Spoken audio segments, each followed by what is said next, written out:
साथियों नमस्कार। चैनल को सब्सक्राइब जरूर करें यदि आपको अच्छा लगे तो। साथियों, जैसा कि आपको पता है कि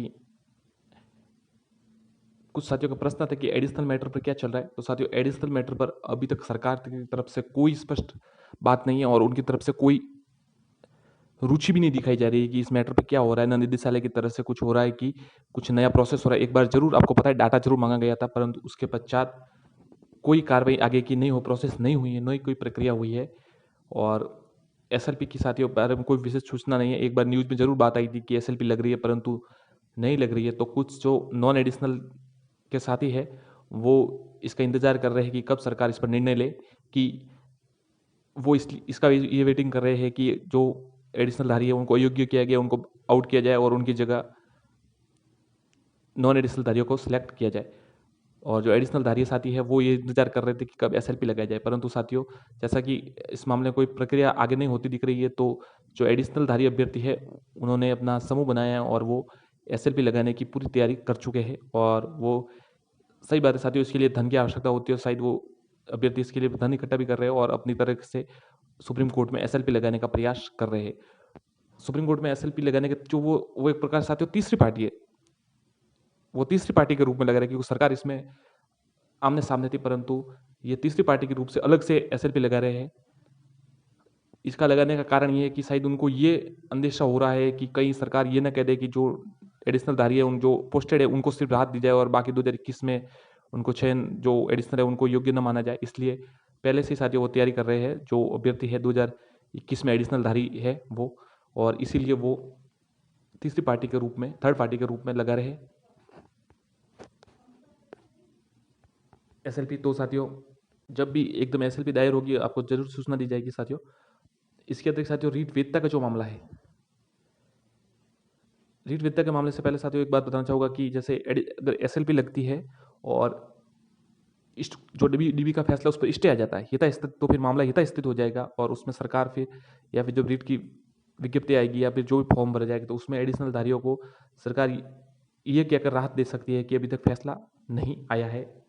इस प्रकार अगर स्टे न आए तो फिर अलग बात है, या फिर क्या होता है आगे प्रोसेस, वो तो साथियों आगे भविष्य में कोई नहीं देख सकता, बाद में पता चलेगा।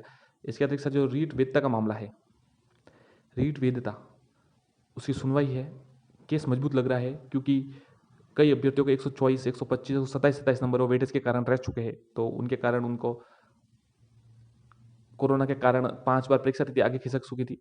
तो इसलिए उनकी यही मांग है, सिर्फ एक ही ये पॉइंट है, आप साथ मान सकते हैं साथियों, एक ये बिंदु है कि कोरोना के कारण जब सब चीज़ों की एक्सटेंशन हुई तो इसकी वैलिडिटी क्यों नहीं बढ़ाया जाए। और इसमें अभ्यर्थी जिन्होंने केस लगाया उनका तर्क ये है कि परीक्षा समय पर नहीं हो पाई, तो इसमें उनकी क्या गलती है। और जो सीटेट है उनकी आजीवन वेतन आपको पता है पहले कई राज्यों ने कर चुके हैं। तो इस प्रकार साथियों हो सकता है रीड वैलिडिटी में कुछ राहत मिल सकती है इनको। अंतिम निर्णय कोर्ट पर रहेगा, क्या निर्णय आता है और सरकार उस निर्णय को कैसे ले, स्वीकार करे या फिर किस प्रकार है। और सरकार क्या अपने तरीके से राहत दे सकती है, अपने हिसाब से ही है कुछ, कि इन अभ्यर्थियों के साथ कुछ हुआ हो या फिर उनको लगे कि यह परीक्षा आगे खिसक गई थी। परंतु अभी तो सरकार का इस मामले में कोई इंटेंशन नहीं है साथियों कि बढ़ाई जाए या नहीं बढ़ाई जाए।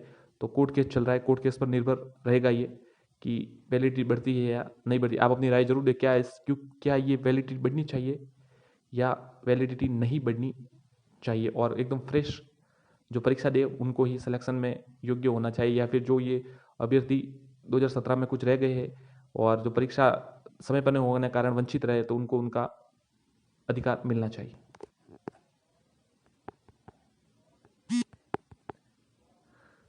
यूजी पीजी मामले में साथियों अपडेट यही है कि याचिका दर्ज हो चुकी है।